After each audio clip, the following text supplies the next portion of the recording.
Hi, I'm James Casey, and today I'm talking about the start of writing a song. So let's say you're going to write one. Well, how do you begin? Is it with the words or the music? I've written lots of songs, and I've put over 50 of them up on this YouTube channel to date. So in this video, I'm going to go through some of those and tell you how I started them. And where there's songs I've already put up on the channel, I'll put a link to the full video in the description below. So let me get straight to the point immediately, and that is, there are no rules. It works differently for everybody. So what works for you is the best approach for you. In terms of how it's worked for me, I think there have been 4 ways, in essence, that I've started a song. And we're talking about that initial spark, the thing that really kicked it off in the first place. We're not talking about how it finished. You could have the chorus and the verses fully fleshed out in terms of the words and the music, but still feel like you need a middle 8 or a bridge or just something else there. We're talking about that first thing that led you to think, we've got a song here. And many of my songs, I can't remember how they started. So I'm only going to deal with those that are very obvious to me. So let's get into it.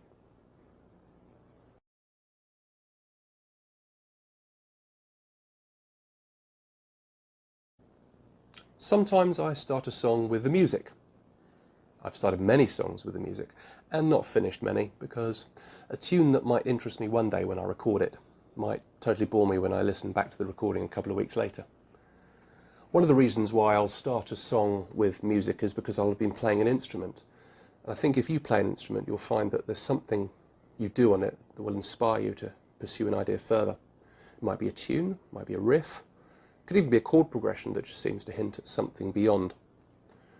I often find when I've started a song on an instrument, that song is very linked to that instrument, to the extent that if I play it on another instrument or even just try to sing it unaccompanied, it feels like it's missing something.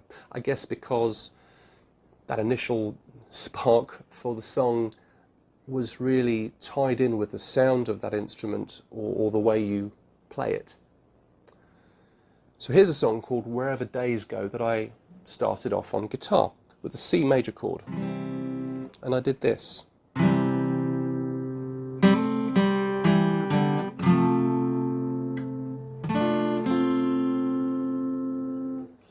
Now I like to say that after I came up with that, the rest of the song wrote itself really easily. But I found evidence fairly recently that in fact I took several months over the whole song.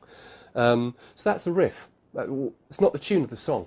The tune is totally different. It's woven around the riff. But the riff stayed exactly the same from day one. It hasn't changed. So here is what goes around it. When you're walking through the storm and you're wondering what went wrong, don't get stuck on what to do. It's enough to just get through. Soon the storm will pass from view wherever days go.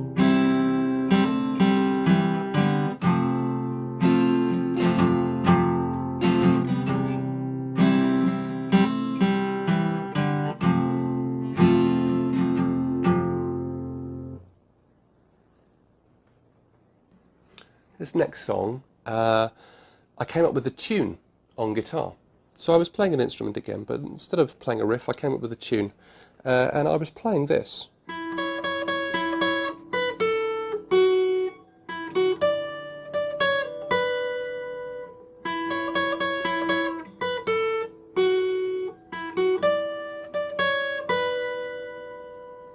And when I say I was playing this, I was playing it for weeks before it occurred to me that I could potentially turn it into a song. And when I did, it was a song called Never Want to Be Without You, which goes like this. I never want to be without you, it's the same old cry. You've got the kind of look about you, that look in your eye. And I see your face all around me. I never want to be without you. No, no, no.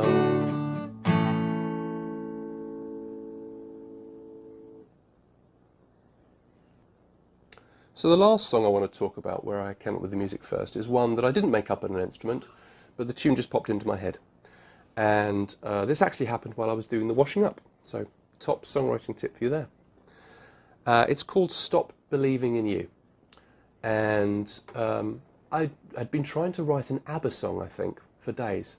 I know what you're going to say, they've already done it. But I wanted to write an ABBA style song. And I eventually, as I say, found myself doing the washing up one day, and this just popped in like this. Well,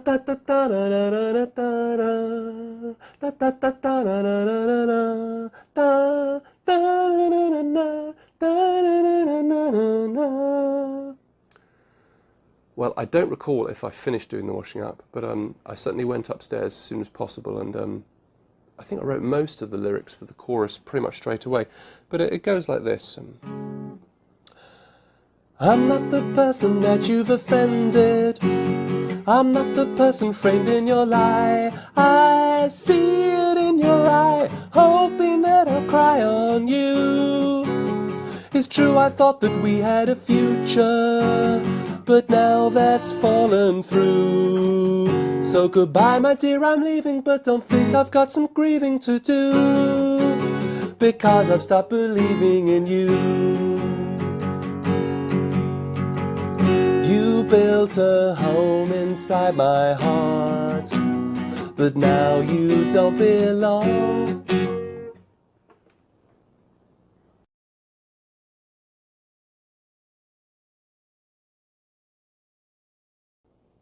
Then there are times when I come up with the words first.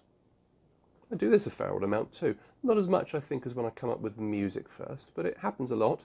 There could be a phrase that particularly interests me that I think is quite strong, could work well for a chorus maybe, or the opening of a song. And I see what I can do, what kind of music I can come up with to go with it. And a lot of the time, of course, these go absolutely nowhere. Sometimes I might take a full set of lyrics, though, and try to write some music with that. And this song that I'm going to play first is one where I did that. In fact, I set myself a challenge. I was out cycling one day and I thought, you don't really put music to existing words. Do you want to try doing that?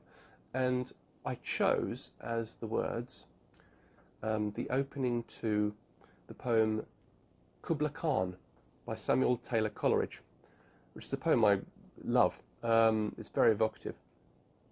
And the opening goes like this.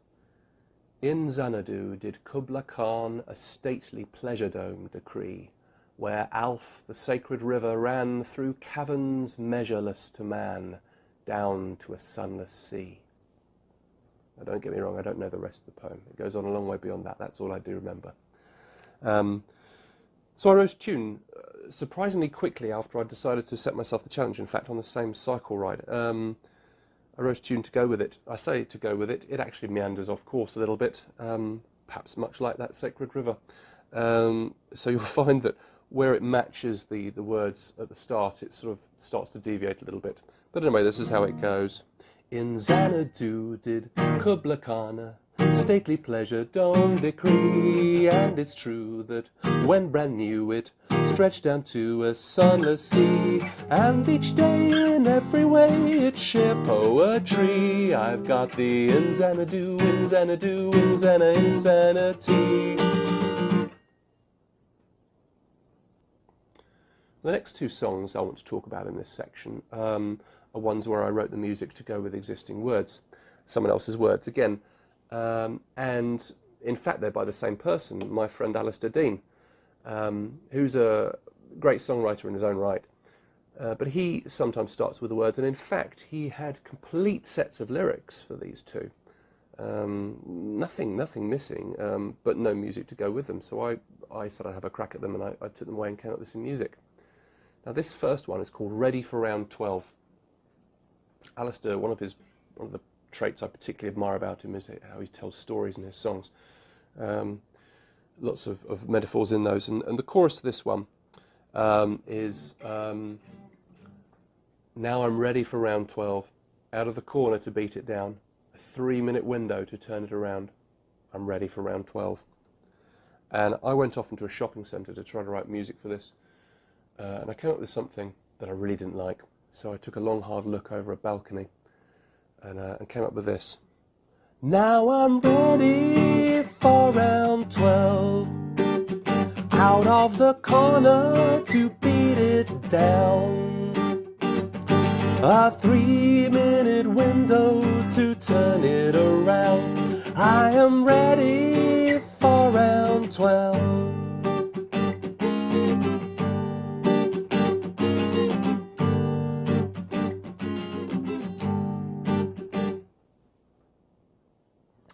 And this last one by Alistair is called Kites. Beautiful words. And the words for it are, that's the opening at least, the standards that you set me are higher than the kites we fly. As the wind will blow me eastwards, you're heading westwards in my sky. And this is what I came up with. The standards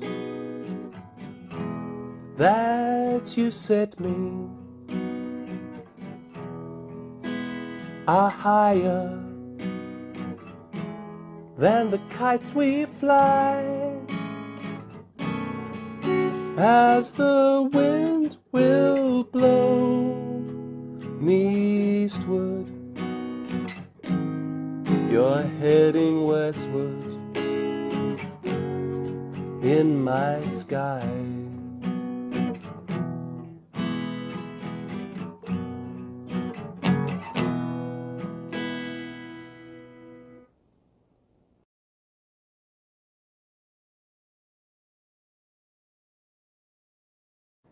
Sometimes the words and the music arrive together.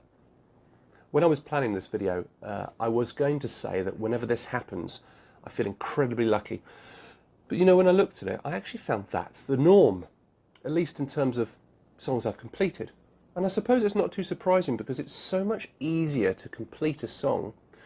Firstly, if the rhythm of the music perfectly matches the flow of the words. And secondly, if you've come up with a phrase as part of that initial bit of music and words that is strong, because often that whole phrase will kind of encapsulate what the song's about. You'll have your theme, you'll have your vibe, you'll have the style of music and the tune. You can unpack a large amount of the song relatively easily from what is just really a small fraction of it.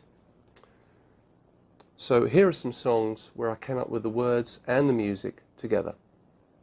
The first of these is called Another Direction. And I came up with this one when I had some people staying around my home. I think it was the guys from Ether City.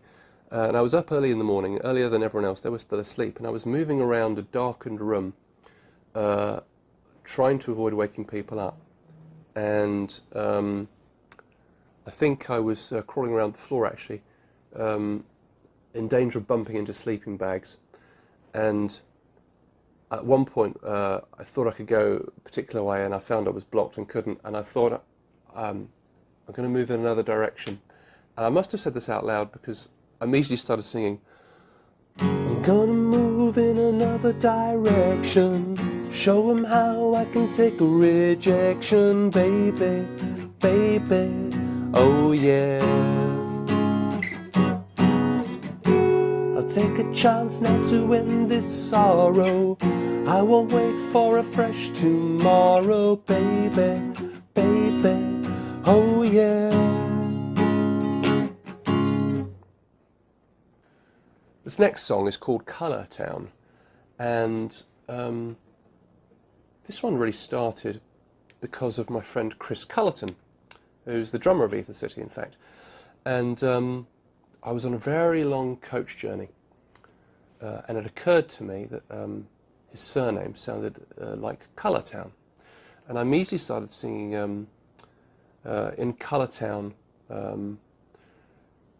And I had a tune for that, and then I sort of managed to expand that, and I came up with this. In Colourtown, when the lights are down, all the candles in the windows say that you can pretend there's nobody there. In Colourtown, everyone's allowed, so you get to see what life can be while safe in a place where nobody stares. In Colourtown,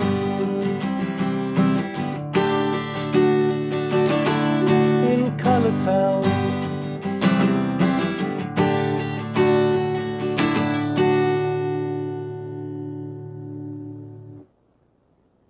Another song that had words and music at the same time is How Would You?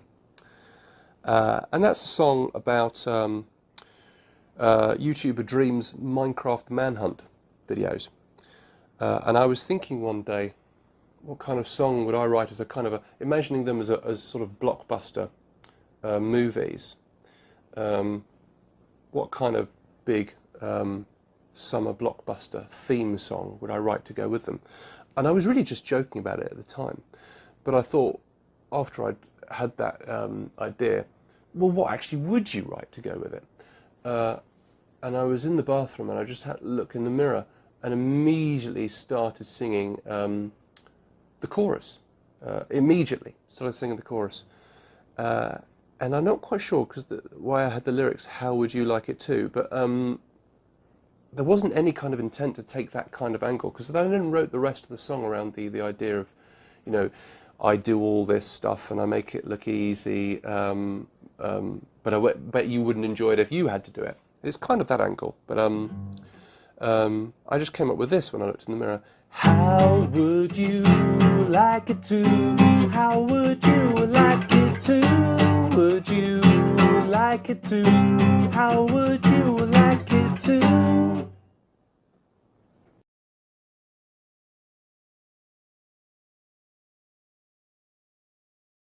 The fourth category is when I make up a song in a dream. This doesn't happen very often, and you have absolutely no control over it. But it always feels very special when it does. Now, it's happened to me at least twice that I can think of. I'll play you one of those. It's called Drew Barrymore. And the whole chorus of the song was in the dream.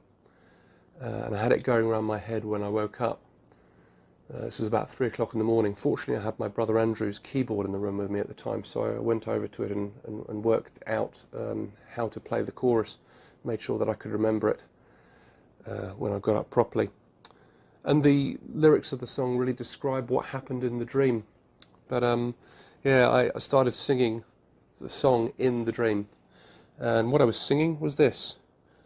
I am as you are, and we're just the same.